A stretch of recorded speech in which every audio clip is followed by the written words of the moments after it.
이 비밀은 너희 안에 계신 그리스도니 곧 영광의 소망이시니라.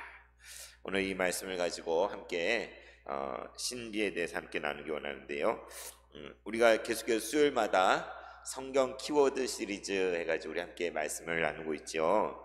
그래서 9가지의 성경을 꿰뚫고 있는 키워드를 가지고 말씀을 살펴보고 또 하나님의 진리의 말씀이 무엇인지를 우리 가운데 새기고 있는데, 맨 처음에 태초에 대해서 아르케라고 브레스트라고 하는 그 태초에 대해서 우리 함께 나누었고, 두 번째 시간 형상 기억나시나요? 이마고 데이, 형상에 대해서, 세 번째 시간에는 경륜이라 해가지고 오이코노미아, 이카나미 경제라는 말, 오이코노미아에 대해서, 그리고 지난 시간엔 고난에서 파토스에 대해서 우리 함께 살펴보았습니다. 지난 시간들 통해서 성부, 성자, 성령 삼위일체 하나님께서 모든 우주 만물의 원리가 되셔서 온 천지 만물을 창조하셨고, 또 여기 있는 저와 여러분을 당신의 형상을 따라서 우리를 지으셨다. 왜 지으셨어요? 우리와 교제하시려고, 우리와 사귀시려고, 그리고 그분의 경륜을 따라서 우리의 삶을 이제도 인도하고 계시며, 그 삼위일체 하나님께서 또한 지난 시간 나누었던 것처럼 예수 그리스도 안에서 우리의 고난을 대신 당하시고, 고난을 몸소 당하시고, 그래서 우리를 동정하시고 공감하시며 우리의 참된 위로자가 되신다. 그것을 우리가 지난 시간에 함께 나누었죠. 그래서 우리가 이와 같이 태초 또는 형상, 경륜, 고난, 이런 개념들을 우리가 우리 마음속에 잘 간직하고 이해하고 새기게 될 때 우리는 건강하고 튼튼하고 바른 신앙을 가지게 되는 것이죠. 어떤 이단의 사설이나 거짓된 가르침이 우리를 홀리를 할 때 우리가 이렇게 바른 신앙 안에서 성경의 키워드를 간직하고 있을 때 흔들리지 않을 수 있을 줄로 믿습니다. 그래서 이제 5번째 시간, 오늘은 성경 키워드 신비에 대해서 함께 나누어요. 따라볼까요? 신비. 네, 신비. 헬라어로 하면 미스테리온이라고 하는데, 계시의 신비이신 예수 그리스도, 그리고 그분과의 만남, 변화, 연합에 대해서 오늘 함께 나누려고 합니다. 그래서 오늘 말씀을 나누기 전에 노래를 하나 여러분께 불러드리려고 하는데, 가사는 이렇습니다. 날 만나라, 날 만나라, 구름 날개 사이에서 날 만나라. 한번 불러보자. 하나님께서 우리에게 하시는 말씀이다 라고 생각하고 들으시면 좋겠습니다.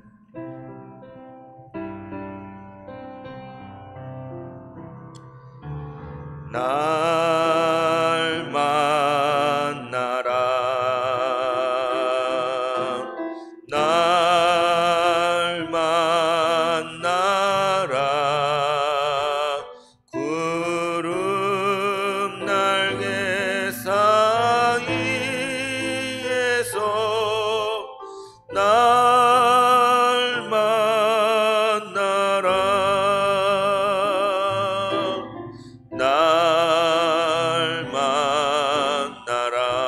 날 만나라, 날 만나라,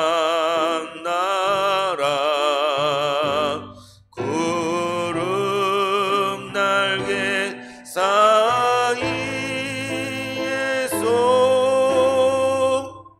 날 만나라. 주 만나리, 주 만나리, 주 만나리, 구름 날개 사이에서 주 만나리, 주 만나리.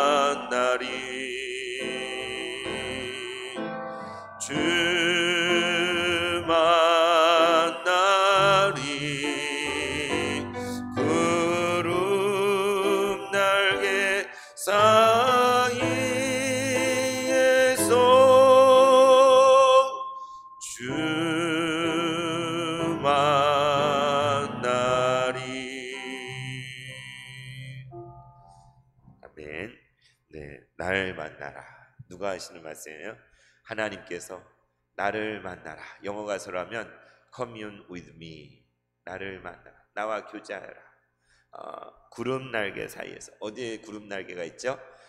성소에, 지성소에 여기 법궤 위에 시은좌, 그 위에 그룹이 있잖아요. 그룹이 양옆에 날개를 펴고 있는데 그 구름 날개 사이에서 나를 만나라 라고 하나님께서 우리를 부르시고, 이스라엘 백성은 정말 그 성전에 나아가 구름 날개 사이에 임재하시는 하나님의 영광을 볼 수가 있었죠. 여러분, 신비가 무엇입니까? 신비가 신비한 것, 이렇게 퀴즈 탐험, 신비의 세계, 이런 프로도 오래된 프로도 있고 그런데 신비가 뭘까요? 성경에는 많은 신비가 나오죠. 모세는 불붙은 떨기나무 가운데서 하나님을 만났어요. 그죠? 떨기나무에 불이 붙었는데 타지를 않는, 이게 어떻게 된 일인가? 어떻게 된 일인가? 그 불붙은 떨기나무 사이에서 하나님을 만났잖아요. 그죠? 그리고 이스라엘 백성은 출애굽한 이후에 시내산에 이르러서 그 불타는 시내산, 곳에 하나님의 영광의 임재가 있는 것을 두 눈으로 목도하고 두려웠어요. 그죠? 그래서 함부로 그 산에 올라가면 죽게 되는 그 정도로 하나님의 영광이 그 산을 덮었던 것을 여러분 성경을 통해 아실 것입니다. 또 이뿐입니까? 금방 말씀드린 것처럼 성막 가운데, 그리고 그 성소 가운데 하나님의 임재가 가득하여서 그곳에 뻑뻑한 연기, 구름이 그것을 뒤덮고 불꽃이, 그곳에 불꽃이 있는 그러한 것들이 성경에 묘사된 것들을 여러분들 많이 성경에 봤을 텐데요. 오늘의 주제는 이 신비, 비밀이라는 것에 대해서 여러분과 함께 나누기 원합니다. 앞서 말씀드린 대로 이 신비는 미스테리온, 따라볼까요? 미스테리온. 네, 영어로 미스테리예요. 미스테리. 미스테리하다 하잖아요. 그죠? 미스터리가 아니라 미스테리. 네, 그래서 비밀, 신비라고 할 때 이게 시크릿, 이렇게 그런 비밀이 아니라 성경에서 비밀, 신비를 이야기할 때는 이 미스테리, 그러니까 미스테리온이라는 단어를 사용합니다. 또 라틴어로는 사크라멘툼이라는 그러한 용어를 쓰기도 하는데요. 그래서 이 신비, 비밀이 무엇이냐? 우리가 일반적인 의미로 무언가 은밀하게 감추어져서 알려져 있지 않은 것, 그죠? 뭔가 꼭꼭 숨겨져 있어가지고 알려져 있지 않은 것을 비밀이라, 신비라 이렇게 이야기하죠. 그래서 폴 트루니에가 비밀이라는 작은 책을 쓴 게 있습니다. 기회 되시는 분 한번 읽어보시면 좋을 텐데, 비밀이 있어야 돼요, 없어야 돼요? 네, 무조건 솔직하고 다 오픈돼야 되고 다 알려야 돼, 이렇게 생각할 수 있겠지만 비밀이 없는 사람이 있을까요?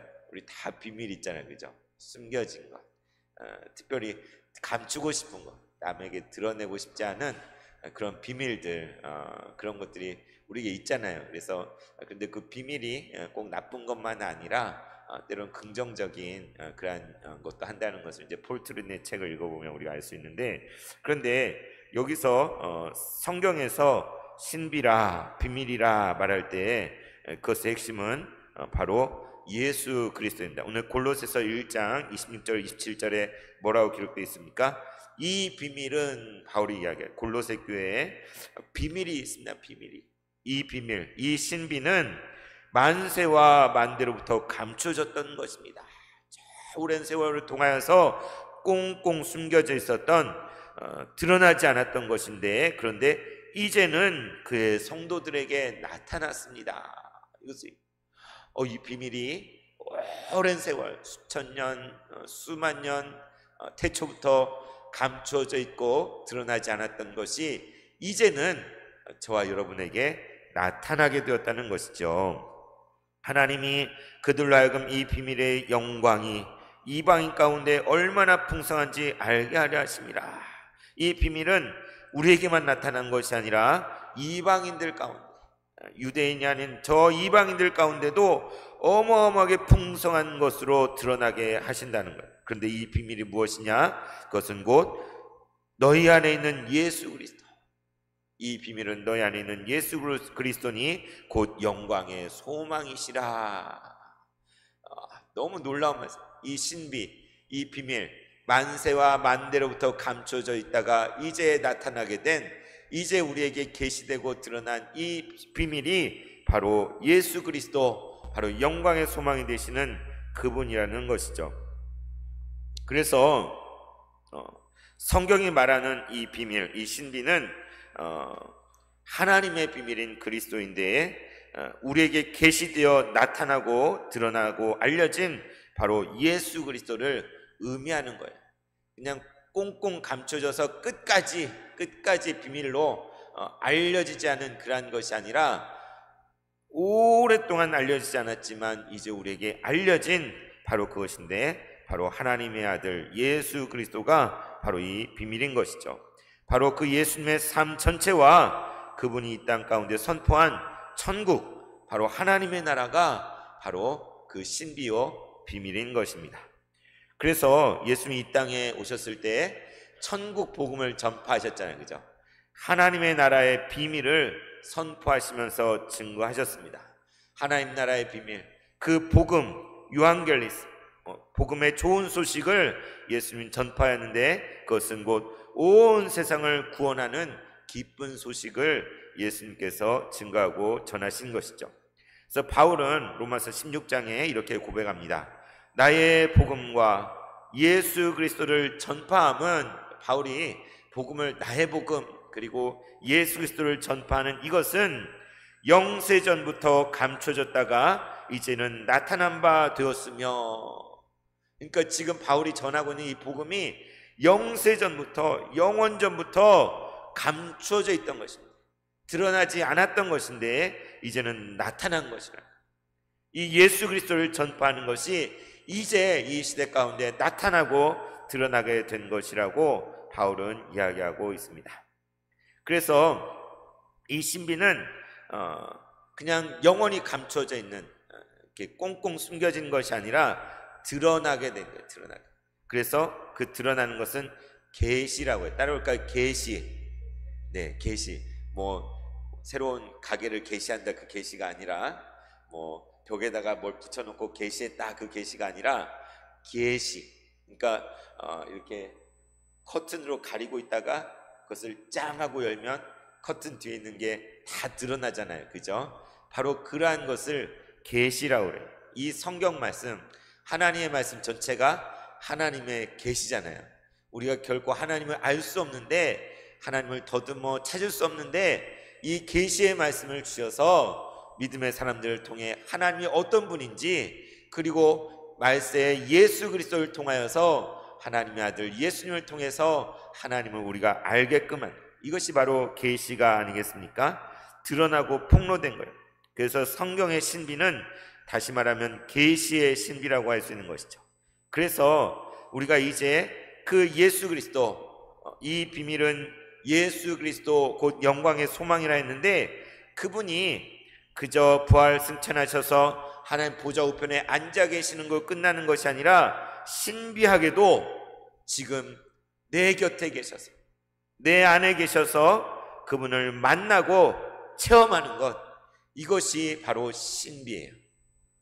그리고 그분을 만남으로 새로운 깨달음이 임하고 우리의 삶의 전적인 변화가 일어나는 것, 이게 신비라는 것이죠. 사실 이 세상은 신비한 걸로 가득해요. 여러분, 세월이 흘러서 이렇게 나이도 들고 늙게 됐지만 우리 사랑하는 자녀들이 갓난아기로 태어났는데 응애응애하던 그 아기가 젖을 먹고 돌봄을 받아서 점점 자라나잖아요. 점점 크잖아요, 그죠? 말도 못했던 아이가 말도 하고 걷기도 하고 뛰기도 하고 노래도 부르고, 그냥 당연한 거 아닙니까? 그럴 수 있는데 다시 생각해보면 너무나 신비한 일이에요. 어떻게 이럴 수 있지? 매일매일 어제 본 모습, 오늘 보면 내일 본 모습, 볼 모습이 똑같아요. 그런데 시간이 지나오면 엄청 자라 있어요, 그죠? 훌쩍 커버려요. 그래서 이전엔 내가 아이들을 업고 다녔는데 나중에는 자녀가 나를 업어줄 정도로 그렇게 바뀌어지는. 그래서 정말 우리 주변에 우리가 당연하다고 여기는 많은 것들, 여기 아팠다가 나아보신 분들 있잖아요, 그죠? 아팠는데, 그래서 참 마음이 낙심되고 너무 힘들고 고통스러웠는데, 그런데 어느 날 시간이 지나니까 병원을 가기도 하고 치료를 받기도 하고 수술도 받기도 했는데, 그런데 3살이 돋고 상처가 아물고 몸이 회복돼요. 이게 당연한가요? 당연한 게 아니에요. 신기한 일이에요. 어떤 경우는 아무리 좋은 약을 다 쓰고 최고의 의사 선생님을 불러다가 치료를 받고 수술하고 다 해도 몸이 회복되지 않고 죽을 수도 있어요. 그러잖아요. 그런데 우리의 몸이 회복되고 낫는 것, 이런 것도 정말 신기한 일 아닙니까? 하나님께서 모든 치유 현장 가운데 역사하시 함께 하신 줄 믿습니다. 우리가 믿는 예수 그리스도 2000년 전에 이 땅에 오셔서 죽으시고 부활하셔서 하나님 보좌 우편에 앉아 계시잖아요. 모든 만물을 다스려 통치하고 계시잖아요. 근데 그분이 바로 이 교회의 머리가 되신다는 것, 신비하지 않습니까? 그분이 우리를 다스리신다는 것. 그 예수님, 2000년 전에 제자들은 예수님의 말을 들을 수 있었고 볼 수 있었고 만질 수 있었잖아요. 요한은 나는 그분을 만졌고 보았고 그분을 들었다라고 고백을 하는데 증인인데, 우리는 말씀으로밖에 그분을 만날 수 없는데, 그런데 신기하게 여기 계신 분들 다 예수님 만났잖아요. 그분이 내 눈앞에 있지 않은데 그 예수님을 여러분 만나고 체험하고 그분의 음성을 듣고 말씀 가운데 그분을 만나고 또 기도하는 가운데 그분에게 우리의 간절한 소원을 아뢰고, 이게 기적 같은 일 아닙니까? 이게 정말 가능한 일인가요? 그런데 그러한 신비가 우리 가운데 있는 것입니다. 그래서 우리의 옛사람이 죽고 예수 그리스도 안에서 새로운 사람으로 거듭나서 살아가는 것, 변화되어 살아가는 것. 이전에 내 자신만 생각하고 내 욕심만을 위해 살아갔던 내가 이제는 하나님의 그 크신 사랑을 경험하고 예수님을 만나고 그분을 믿음으로 말미암아 구원을 얻고 영생을 얻고 하나님의 자녀가 된 이 모든 것이 놀라운 신비가 아니겠습니까? 이번 주부터 새벽 기도 때 에베소 말씀을 나누고 있는데 막 벅찬 가슴을 주체할 수가 없습니다. 정말 교회에 대해서 에베소 교회 성도들에게 바울이 편지를 썼는데, 하나님의 그 풍성한 영광, 우리를 얼마나 영광스럽게 부르신 것인지, 우리를 택하시고 예정하시고 부르시고 자녀 삼으시고 그 영광의 찬송이 되게 하시는 하나님, 오직 믿음으로 말미암아 은혜로 구원을 얻게 하시는 그 하나님, 그 아들 안에서 그리스도 안에서 우리를 부르신 그 하나님의 그 영광을 새벽마다 말씀을 통해 보고 있습니다. 그런 것처럼 우리가 예수 그리스도, 이 비밀인 예수 그리스도 그분을 믿고 그분을 알아가는 가운데 계속해서 새로운 변화가 일어나 계속해서 자라가는 것, 이것이 바로 신비인 것이죠. 우리 육신은 자라다가 이제 40이 넘으면 노화가 시작돼서 점점 눈도 침침해지고 허리도 꼬부라지고 키도 줄어들고 약해지잖아요. 그러나 우리의 영혼은 그렇게 노화가 있는 게 아니에요. 죽을 때까지, 이 땅의 삶을 다할 때까지 그리스도를 향하여 그리스도의 창성한 분량까지 계속해서 자라가고 또 자라가고 또 자라가게 되는 것이죠. 그래서 예수 그리스도를 믿음으로 말미암아 우리의 존재가 변화가 되어지고 우리의 모든 인식이 변화가 되어지고 우리의 모든 행동이 변화가 되어지는 것, 이것이 바로 신비라고 말할 수 있는 것이죠. 우리 안에 일어나는 신비, 예수 그리스도를 만나고 그분을 만남으로 말미암아 우리의 삶에 변화가 일어나는 것, 하나님의 계신 예수 그리스도 그분으로 말미암아 변화된 삶을 살아가는 것이 바로 신비요 비밀이라고 할 수 있는 것입니다. 성경 속에는 예수를 만난 많은 증인들이 있어요. 그죠? 여러분 너무나 잘 아는 대로 수가성에 어떤 여인이 있었습니다. 사마리아 수가성에 한 여인이 있었잖아요. 비천한 여인, 결코 삶이 떳떳하지 않고 부끄러워서 남 앞에 숨어들 수밖에 없는 비밀이 많은 한 여인이 있었는데, 그 여인이 누구를 만났어요? 그 떼약볕 아래에서 우물가에서 한 남자를, 한 예수님을 만나고 처음에 누구로 알았습니까? 아이고, 외모를 보니 유대인이구나, 유대인 남자구나, 우리 사마리아인과는 상종도 하지 않는 유대인, 우리를 깔보는 유대인, 그것도 남자네 하고 되게 까칠하게 예수님께 대했잖아요, 그죠? 예수님께서 그에게 목마르니 물을 달라 하면서 대화가 시작되었는데, 예수님께서 내가 주는 물을 먹으면 결코 목마르지 않을 것이다 라고 말씀하시니까, 이 여자가 아이고 그런 물이 있나요? 그런 물을 나에게도 주셔서 이 떼약볕에 눈치 보면서 물길로 이곳에 나오지 않도록 나에게 그 물을 주십시오 라고 이렇게 하잖아요. 그러다가 예수님께서 너의 남편을 데려오라 하니까, 이 비밀이죠, 비밀. 나는 남편이 없습니다. 남편이 없습니다. 감추고 싶은 거예요. 그러니까 예수님이 뭐라고 하셔요? 그래, 너에게 남편 여럿이 있었는데 지금 너의 옆에 있는 자도 너의 진정한 남편이 아니지. 얼마나 깜짝 놀라요. 아니, 이분이 나의 속사정을 어떻게 이렇게 잘 알아요?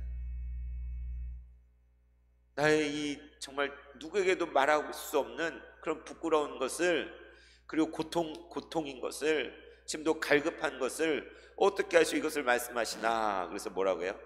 내가 보니 선지자로소이다. 당신 그냥 유대인 남자인 줄 알았는데, 그냥 길 가는 나그네인 줄 알았는데 어떻게 나를 그렇게 하십니까? 나를 꿰뚫어 보고 계시니 당신은 참 선지자군요. 성경에 나오는, 구약 성경에 나오는 하나님이 보낸 선지자, 예언자, 뭔가 대단한 사람이군요 라고 이렇게 인식이 바뀌었잖아요. 그런데 그러면서 이 여자가 묻죠. 당신들은 저 예루살렘에서 예배를 드려야 된다고 그러고 우리 조상들은 이 산에서 예배 드려야 되는데 어디서 예배 드리는 게 맞습니까? 라고 하니까 예수님께서 뭐라고 그러세요?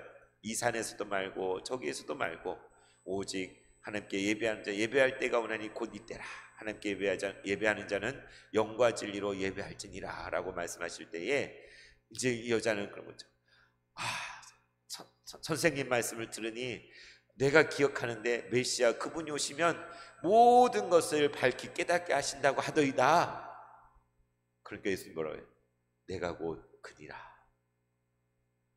그 순간 이 여자는 누굴 만난 거예요? 메시아를 만난 거예요.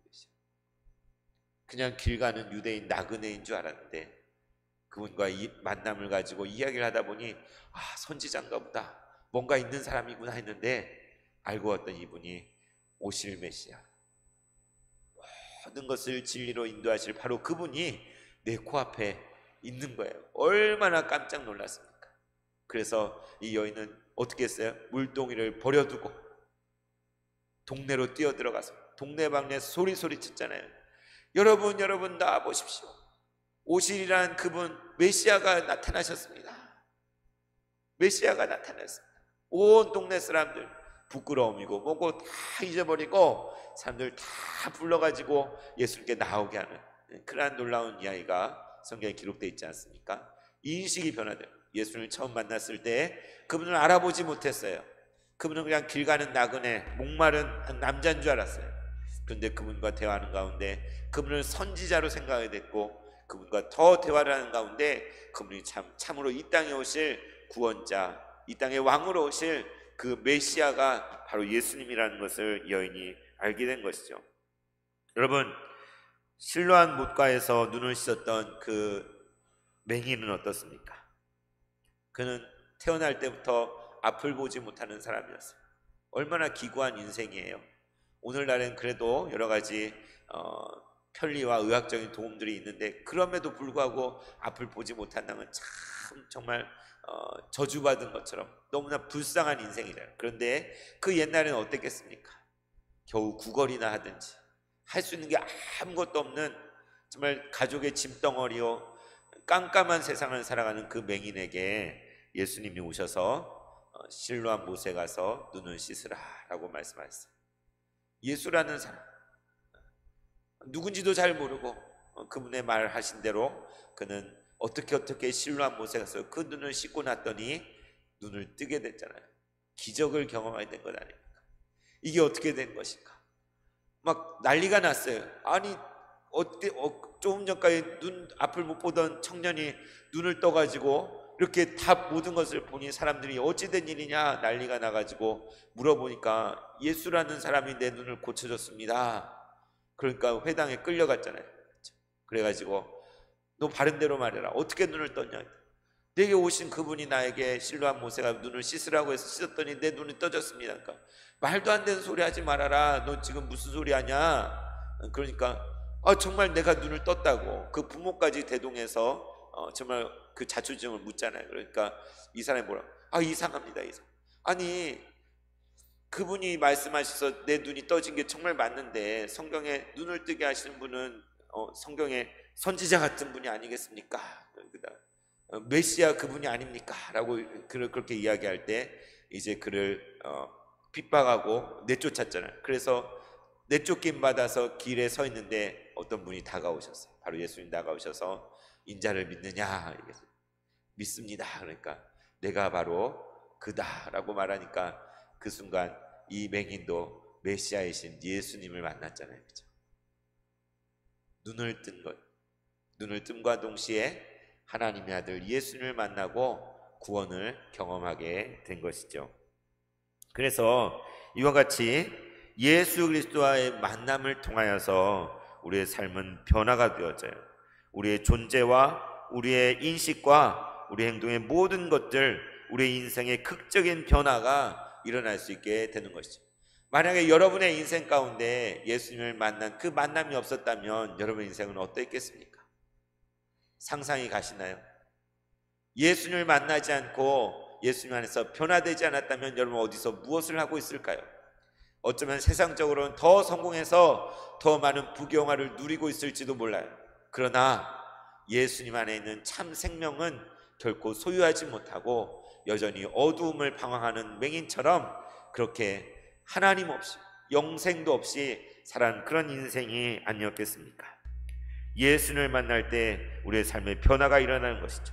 이것은 앞서 이 맹인과 사마리아인처럼 극적인 변화와 반전일 뿐만 아니라 이 만남을 통해 매일의 삶 속에서 매일매일 경험되어지는 것이라고 할 수 있는 것이죠.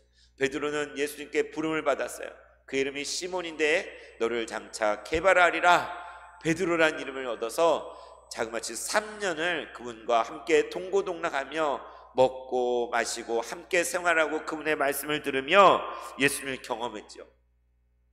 그러는 가운데 그분이 누구인지를 깨달아갔어요. 그래서 가이사랴 빌립보로 가는 길에서 너희는 나를 누구라 하느냐? 라고 예수님 물으셨을 때에 베드로가 뭐라고 고백합니까? 주는 그리스도시요 살아계신 하나님의 아들이시니다 라고 고백하게 되잖아요. 그가 예수님이 누구인지 자기 선생님이 어떤 분인지를 제대로 깨달은 것이죠. 그분과 함께하는 그 시간들을 통해서 그 여정을 통해서 이분이 참으로 그리스도 메시아이시고 살아계신 하나님의 아들이시구나 라는 것을 깨달았어요. 그것을 고백한 것이죠. 그러나 베드로는 이런 고백을 했어도 불구하고 그 즉시 주님이 행하신다는 그 일을 가로막는 그런 역할을 하는 것을 보게 됩니다. 그래서 그럼에도 불구하고 우리 주님은 계속해서 베드로를 다듬어 가시고 그를 인도하시고 그의 삶을 이끄셔서 결국에 교회에 기둥과 같은 역할을 하는 그런 사도가 되도록 하나님 이끄시지 않았습니까? 바로 그런 것처럼 우리가 예수를 만나고 극적으로 우리의 삶이 변화될 뿐만 아니라 그분과 동행하면서 매일매일 그분을 만나는 가운데 우리의 삶이 또 변화되고 새롭게 되어진 것을 날마다 경험하는 것, 이것이 바로 신비라고 말할 수 있는 것이죠. 이 비밀은 너희 안에 계신 예수 그리스도니 곧 영광의 소망이라. 그래서 그 주님을 우리가 말씀을 통해 만나고 기도 가운데 만나고 그리고 너희 두세 사람이 내 이름으로 구할 때 내가 듣는다 하시고 또 너희 두세 모인 것 내가 너희 중에 있다 말씀하셨잖아요. 그래서 우리가 함께 모여서 예배할 때에 함께 성도의 교제를 나눌 때 그 가운데 주님이 여기 계시는구나, 주님이 여기 함께 계시는구나, 그것을 우리가 느낄 수 있지 않겠습니까? 이것이 바로 신비라고 할 수 있는 것이죠. 그래서 예수님은 지금 우리 눈에 보이지 않아요. 하나님 보좌 우편에 앉아 계셔요. 그러나 그분은 우리 마음 가운데 함께 계셔서 우리와 동행하시고 우리의 곁에 계신 분이 맞습니다. 그래서 참으로 우리의 위로자가 되시고 우리의 모든 고통과 아픔을 우리의 파토스를 다 하시는 분이 바로 예수님이잖아요. 그래서 이 신비, 보이지 않는 예수 그리스도와 그분을 만나고 변화됨 가운데 그분과 연합하고 교제를 하는 것으로서 교회 공동체 가운데 주어진 것이 바로 성례입니다. 성례가 무엇이죠? 바로 세례와 성찬이에요. 이 성례는 아까 신비를 라틴어로 사크라멘툼이라고 그랬잖아요. 이 성례가 바로 사크라멘툼이에요. 따라해볼까요? 사크라멘툼. 네, 사크라멘툼. 이게 성례를, 신비란 뜻. 미스테리온, 이게 사크라멘툼 같은 것입니다. 이 성례는 무엇이냐? 보이지 않는 하나님의 그 은혜를 우리 눈에 보이도록 가시적으로 나타내지는 것이 바로 성례예요. 성례. 이해가요? 보이지 않는 하나님의 그 은혜를 우리 눈에 보이도록 나타내진 거예요. 그래서 우리 예배당 가운데 세례반, 그쵸? 세례일 때 주는 물을 떠놓는 깨끗한 물을 정한수가 아니라 세례반을 놨어요. 왜 놨어요? 눈에 보이라고 놓은 거예요. 여러분에게 기억하라고 놓은 거예요. 우리가 지난날 성부, 성자, 성령의 이름으로 세례를 받고 하나님의 자녀로 인침받았던 그날을 기억하라고 예배당 회중석 한중앙에 세례반을 이렇게 설치해 놓은 거예요. 눈에 보이라고 한 것이죠. 이 성례는, 이 사크라멘툼, 세례와 성찬은 예수님께서 친히 제정을 하신 것입니다. 그리고 그것은 삼위일체 하나님의 이름으로, 성부, 성자, 성령의 이름으로 베풀어지는 것인데, 계시의 신비이신 예수 그리스도와 이 성례를 통하여 우리는 연합하게 되고 그분과 교제하는 것들을 이 땅에서 경험하는 거예요. 눈에 보이게 경험하는 것이죠. 그래서 마태복음 28장에 예수님 뭐라고 얘기했습니까? 아버지와 아들과 성령의 이름으로 세례를 베풀고, 땅끝까지 가서 제자를 삼아서 아버지와 아들과 성령의 이름으로 뭘 베풀라고요? 세례를 베풀어라. 세례를 베풀어라. 그래서 여기 계신 모든 분들 다 세례 받았잖아요. 그죠? 저는 유아세례를 받아가지고 기억이 안 나요. 아기 때 뭣도 모르고 받아가지고 세례 기억이 없는데, 나이가 든 뒤에 세례 받으신 분들은 그 세례를 기억하죠. 언제였지? 가물가물한 분도 계실지 모르겠어요. 그러나 그건 정말 중요해요. 정말 일생에 딱 한 번 있는 그 세례, 그 세례 의식은 무엇입니까? 바로 나의 모든 죄가 용서받고 이제 예수님과 함께 죽고 예수님과 함께 부활하여서 그분과 연합한다는 것을 모든 외종들이 보는 앞에서 공식적으로 선언하는 행위가 바로 세례식인 것이죠. 다시 말하면 예수 그리스도로 새롭게 옷 입게 되는 것, 나는 거듭난 그리스도인다 라는 것을 모두에게 선포하는 그 의식이 바로 세례식인 거예요. 그리스도와 연합하는, 이전에 나는 죽었고 이제 물 밖에 나온 나는 그리스도와 함께 그 부활 가운데 다시 산 거듭난 새로운 인생입니다 라는 것을 모든 사람한테 선포하는 게 세례식인 거죠. 그래서 우리에게 있어서 두 번째 생일이라고 할 수 있어요. 두 번째, 그죠? 그래서 그날을 기억해야 되는 거예요. 우리가 처음 태어난 생일은 많이 축하하고 기념하고 케이크도 먹고 하지만 세례받은 날 축하하는 거는 잘 못 본 것 같아요. 그런데 우리가 꼭 그날에 연연할 건 아니지만 1년 중에 하루만 그 세례받은 날 기념할 게 아니라 정말 우리 가운데 매일매일 그것을 기념하고 기억하라고 우리 회중상 가운데 세례반을 설치한 것입니다. 우리 교회 가운데 올 초반에 이제 중국인 자매가 왔잖아요. 덩커이 자매가 왔는데 전에 말씀드렸죠. 저한테 갑자기 카톡을 보내왔어요. 목사님, 저 세례 받고 싶습니다. 어떻게 하면 됩니까? 세례가 받고 싶다. 그래가지고 올 가을에 세례식이 있으니까 이렇게 준비하고 기다리면 공지하고 그때 꼭 세례 받으십시오 라고 이렇게 안내를 하겠다고 했어요. 얼마나 귀한지 모르겠어요. 여러분 어때요? 저는 유아세례 알지도 못하고 세례 받았고 또 입교식도 얼떨결에하고 그랬지만 정말 이 세례식 모든 회중 함께 잔칫날이에요. 세례받은 잔칫날.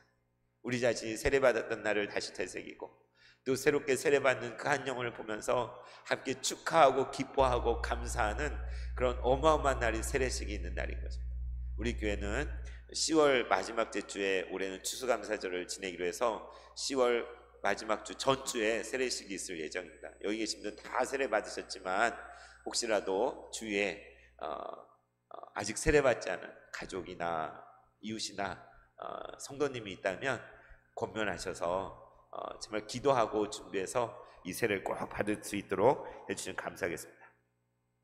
또 성찬식은 무엇입니까? 성찬식 여러분 다 아시는데 성찬식은 그냥 1년에 한 번, 두 번 그냥 행사로 하는 그게 성찬식이 아니에요. 초대교회에서는 매주 성찬을 나누었어요.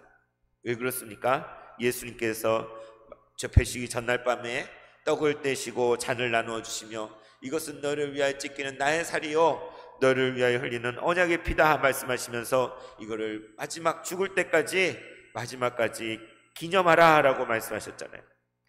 그래서 우리는 이 떡과 잔을 통하여서 예수 그리스도께서 우리 안에 현존하시는 것을 경험하게 되는 것이죠. 그래서 이 성찬을 유카리스트라 감사와 기념으로서 이 성찬을 하는 거예요.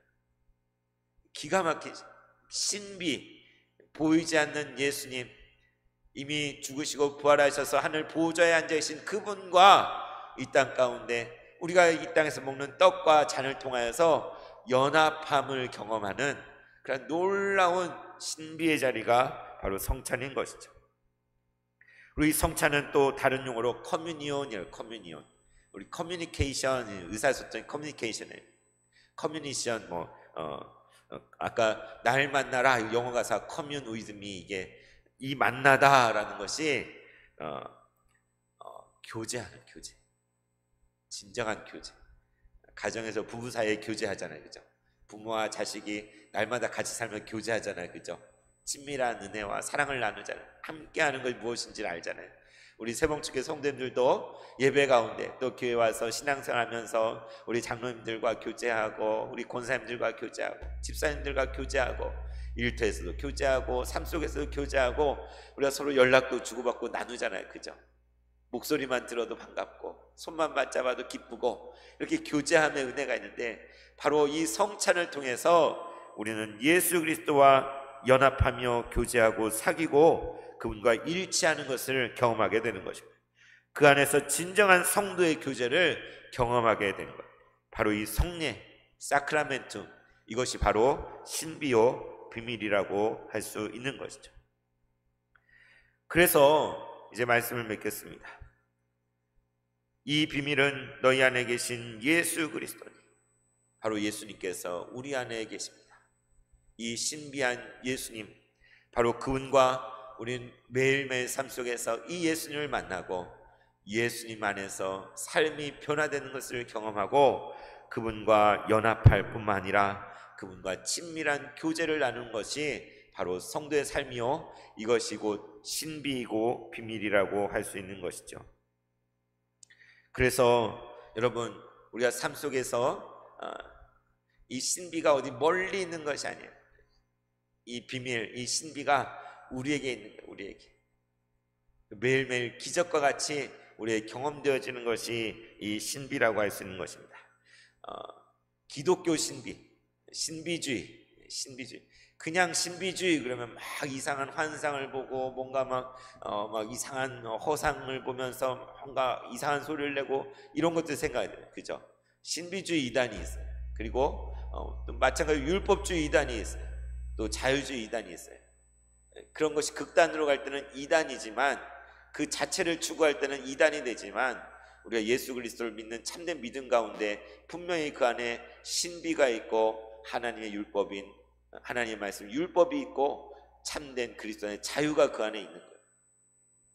그래서 여러분, 우리는 매일 삶 속에서 삼위일체 하나님 그분을 경험하며 날마다 이 신비 가운데 새롭게 되어지는 삶이 되기를 구하며 나가는 우리 모든 새봉축교회 성도님 되시기를 진심으로 축원합니다.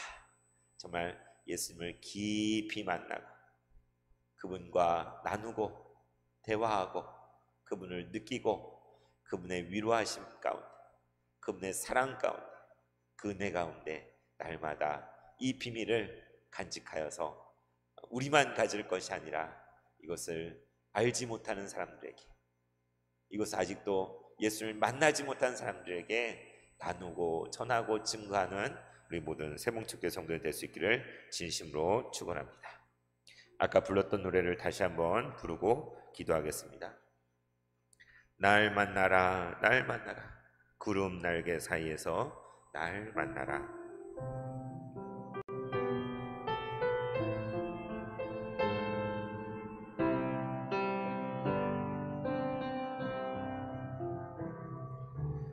날 만나라,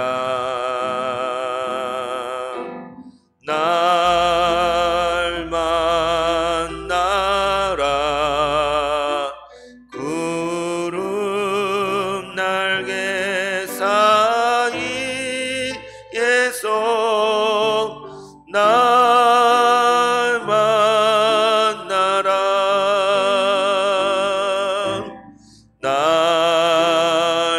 날 만나라,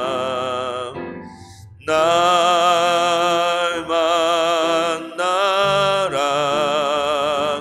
구름 날개 사이에서 날 만나라.